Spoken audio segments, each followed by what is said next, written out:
자, 댓글로 다음과 같은 내용의 질문이 올라왔습니다. 화면을 일시 정지하시고 질문 내용을 먼저 확인해주세요. 우선 저 질문이 나오게 된 배경을 좀 설명을 해드리자면 제가 예전에 만든 영상 중에 굶는 다이어트가 억울한 이유라는 영상이 있습니다. 식사량을 줄여서 다이어트를 할 경우에 생길 수 있는 일단 몸에서 손해보는 점, 그런 점을 쭉 나열해놓은 영상인데 아마 체중이 줄어들지 않아서 식사량을 좀 줄이는 다이어트를 하셨던 것 같아요. 그 뒤에 저 영상을 보시고 여러가지 문제점이 생겼는데 이걸 어떻게 해야 해결할 수 있나요? 라는 질문으로 해석이 됩니다. 오른쪽 위에 해당 영상 링크 나오고 있으니까 영상 내용 궁금하신 분은 클릭해서 보시면 됩니다.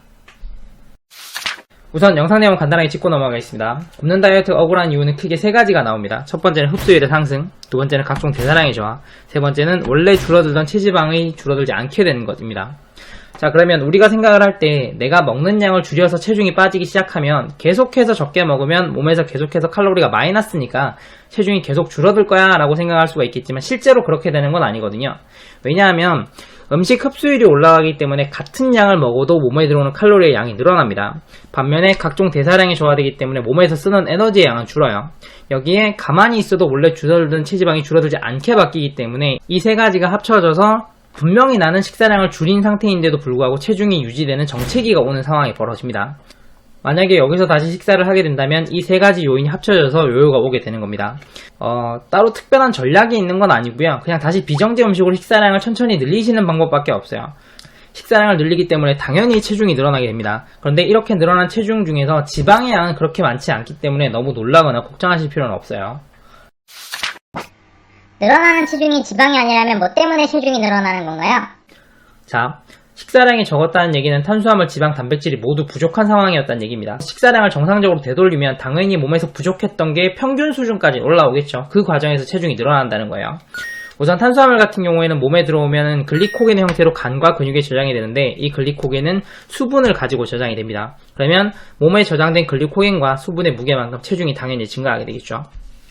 자, 두 번째, 식사량이 늘었기 때문에 당연히 몸 안에 대변량이 늘어나게 됩니다. 그리고 비정제 음식으로 식사를 하는 경우에는 자연스럽게 식이섬유의 섭취가 늘어나게 되는데 식이섬유는 수분을 빨아들여서 대변의 덩치를 불리는 효과가 있어요. 그래서 생각하는 것보다 대변의 무게가 많이 나갈 수 있습니다. 몸 안에 들어있는 대변의 무게만큼 당연히 체중이 늘어나겠죠. 자, 세 번째, 식사량을 적은 상태를 오래 유지하셨다면 당연히 근손실도 일어났을 텐데 내가 충분한 칼로리와 단백질을 섭취하면 일상생활에 필요한 근육은 원래의 크기만큼 차오르게 됩니다. 근육의 양이 늘어나니까 당연히 근육 무게만큼 체중이 늘어나겠죠. 그리고 근육의 양이 늘어나면 글리코겐 저장량도 늘어나고 글리코겐 저장량이 늘어나면 글리코겐과 수분의 무게만큼 또 체중이 증가하게 됩니다. 자, 네 번째, 만약에 몸에서 굶주림 반응이 생긴 상황이라면 다시 굶을 때를 대비해서 음식의 일정량을 체지방으로 저장하려는 성향을 보이기 때문에 체지방이 증가하고 이 체지방의 무게만큼 체중도 증가하게 됩니다. 체지방이 증가한다는 것 때문에 좀 싫어하실 분들이 계실 것 같은데 체지방을 증가시키지 않고 굶주림 반응을 해제할 수 있는 방법은 없어요. 왜냐하면 굶었기 때문에 우리 몸이 불안한 거고 불안하기 때문에 비상식량을 쌓아놓고 싶어 하는 건 되게 당연한 거거든요. 우리 몸이 이제 안심할 수 있을 정도의 체지방을 쌓고 난 다음에야 굶주림 반응이 해결이 됩니다. 그러면 굶주림 반응이 해결된 다음에 충분히 줄일 수 있기 때문에 저렇게 쌓이는 체지방도 너무 크게 걱정하실 필요는 없어요. 자, 정리하자면 비정제 음식으로 다시 식사량을 늘리시는 것 이외에 따로 특별한 전략이 있는 건 아닙니다.